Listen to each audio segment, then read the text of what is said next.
Hey guys, it's Leah B from Prestige Veteran Medical Consulting. I'm a U.S. Army veteran, physician assistant, and former compensation and pension examiner.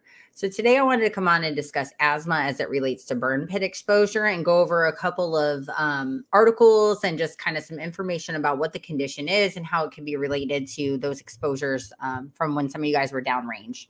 So we've known for quite a while that exposures to burn pits and different chemical irritants and the Middle East have caused a lot of veterans to come back with unexplainable multi-system illnesses, right?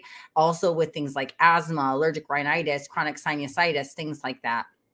And there's been a lot of back and forth over the years. A lot of people were getting service connected for this even before the PACT Act, but that PACT Act that was just passed in this past year really has helped move some of that stuff along, or will help to move some of that stuff along. So before we get into that, I want to just disclaim that I'm not an accredited claims agent. I'm not an accredited VA attorney or a VSO.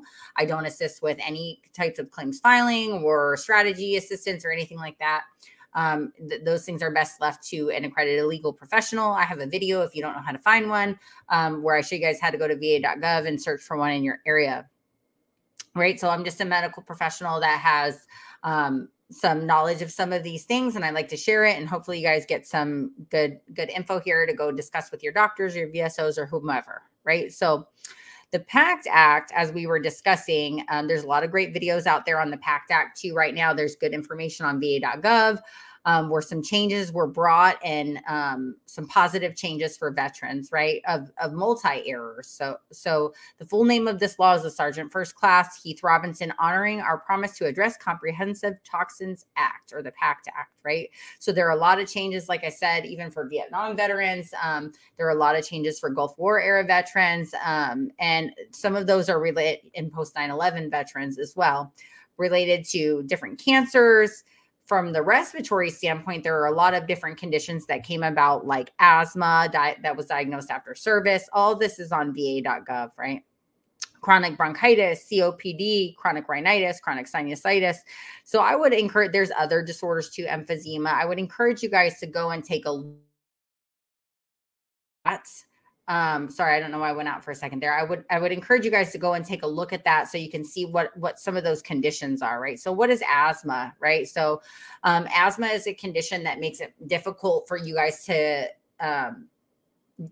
feel like you're getting a full breath of air. There are different things that can happen to your lungs, but in general, asthma can, it's just not allowing your airways to function the way that they should, right? So you can have coughing, shortness of breath, wheezing, things like that. That doesn't mean you have asthma. It could be something totally unrelated. Again, this is not medical advice. You want to go and follow up with your doctor, and they can give you some feedback on what your condition may or may not be. So I'll give you a quick image. I'm going to, let's see, present. Share screen.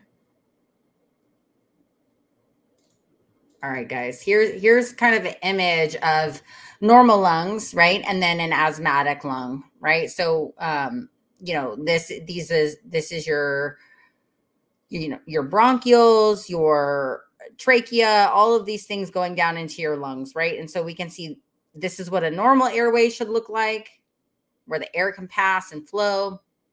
And then there's some swollen lining, extra mucus, things like that, right? So that's basically in a nutshell. Again, there's lots of different things that can happen, restrictive and obstructive lung diseases that a person can have. But for whatever reason, these chemical irritants have been known to be wreaking some havoc after veterans come back from downrange. So before I run, I want to discuss a couple of the articles that we have used in the past to show this connection. Even before that PACT Act was passed, there was a lot of, research done to display some of these disorders. Hang on one second. Okay. So you can go over these with your doctor, talk to them about it, see if they think that your situation and history relates. So a prospective study titled Study of Active Duty Military for Pulmonary Disease Related to Environmental Deployed Exposures. Shorthand Stampede, that study looked at soldiers coming back from Iraq and Afghanistan and documented complaints of respiratory illnesses. Another study called proposed Iraq and Afghanistan war lung injury clinical practice recommendations from the National Academy of Sciences Institute of Medicine and Burn Pit workshops. And that was published in the American Journal of Men's Health in 2017. That really discusses a whole bunch of stuff related to upper respiratory issues, postnasal drip, allergic rhinitis, chronic cough and asthma, sandstorms, different aero allergens, those burn pits, what was being picked up, not only what was being burned, but what was being picked up in the air just from, around and being moved around, and everybody was breathing it in. So I think the VA is trying to do a really great job of having that burn pit registry and doing things like that to try to identify some of these things and further help us veterans identify some of these conditions that could be related to exposures that we've had. So I hope this video was helpful. Please let me know if you guys have any questions, and thanks for watching. Drop some comments. We'll do a what happens in an asthma CMP exam pretty soon. Thanks a lot.